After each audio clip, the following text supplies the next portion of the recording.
السلام علی سید المرسلین وما بعد فاعوذ باللہ من الشیطان الرجیم بسم اللہ الرحمن الرحیم درود پاک پڑھ لیں اللہم صلی علی سیدنا و مولانا محمد و بارک وسلم صلاۃ و سلام علیک یا سیدی یا رسول اللہ صلی اللہ علیہ وسلم۔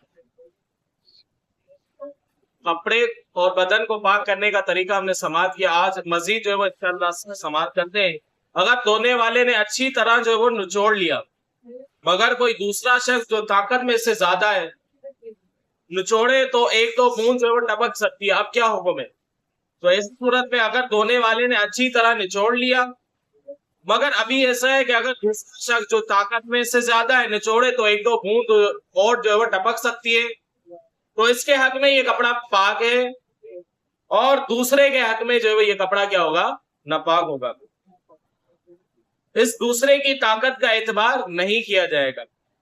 ہاں اگر یہ دھوتا ہے یعنی جو طاقت میں زیادہ ہے اور اسی قدر نچوڑتا جس قدر کمزور نے جو نچوڑا ہے تو اب جو ہے وہ پاک اس کے حق میں نہیں ہوگا، تو اس کا بھی جو ہے وہ خاص خیال رکھا جائے۔ وہی اب کپڑے دھونے میں جو وہ بہتر یہی ہے کہ بندہ بہتا پانی جو کر دے، بہتا پانی کر دے گا تو یہ صورتحال جو ہے وہ ختم ہو جائے گی نچوڑنے والے۔ آگے مزید فرماتے ہیں کہ دودھ پیتے بچے یا بچی کا پیشاب اگر کپڑوں پہ لگ جائے تو پھر ایسی صورت میں کیا کیا جائے گا؟ اس میں بھی یہی ہے کہ 3 بار دھونا ہے اور نچوڑنا ہے، تو اس صورت میں کیا ہو جائے گا؟ کپڑا جو ہے وہ پاک ہو جائے گا۔ ایسی چیزیں جو نچڑ نہیں سکتی تو اب جو ہے وہ کیا کیا جائے گا؟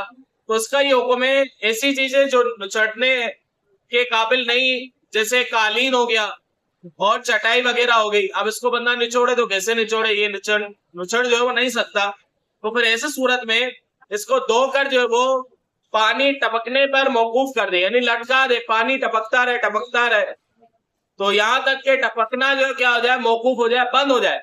اب دوبارہ دھو دے، دوبارہ دھو کر دوبارہ لٹکا دے، پھر جو پانی ٹپکے گا اور پھر جو بند ہو جائے گا۔ جب تیسری دفعہ دھوئیں گے تو اب جو وہ کیا ہو جائے گا؟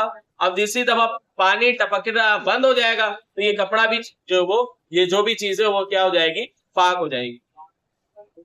ایسے ہر مرتبہ کے بعد سکھانا ضروری نہیں ہے، بالکل سوکھ جائے یہ ضروری نہیں، صرف پانی جو ٹپکنا بند ہو جائے تو پھر اس صورت کے اندر جو ہے وہ اس کو دوبارہ جو اس مرتبہ مطلب 3 دفعہ اس طرح کریں گے تو پھر یہ جو وہ یہ جو بھی چیزیں قالین ہو گیا اور اسی طرح ایسی چیز جو نچڑ نہیں سکتی وہ کیا ہو جائے گی؟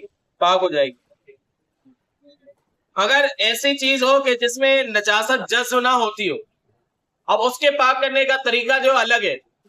مثلا جو ہے وہ ایسی چیز جو نجاست کو جذب نہیں کرتی، جیسے چینی کے برتن ہو گئے، مٹی کا پرانا استعمال چکنائی برتن یا لوہا، تانبا، پیتل وغیرہ دانتوں کی چیزیں، تو ایسی جو وہ فقط 3 دفعہ دھونے سے بھی یہ کیا ہو جائیں گے؟ پاک ہو جائیں گے۔ اس کی بھی ضرورت نہیں کہ اتنی دیر تک چھوڑ دیں کہ پانی جو ٹپکنا موقوف ہو جائے، یہ بھی جو ضروری نہیں ہے۔ 3 دفعہ آپ نے دھویا تو وہ کیا ہو جائے گا؟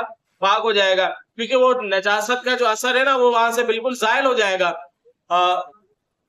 کون سی چیز؟ ایسی چیز کہ جو نجاست کو جذب نہ کر سکتی ہو، اب وہ کوئی بھی جو وہ چیز ہو سکتی ہے، جیسے لوہا ہو گیا، تانبا ہو گیا، یہ چیزیں جو وہ نجاست کو جذب نہیں کرتا، 3 دفعہ ہم دھوئیں گے تو یہ کیا ہو جائے گا؟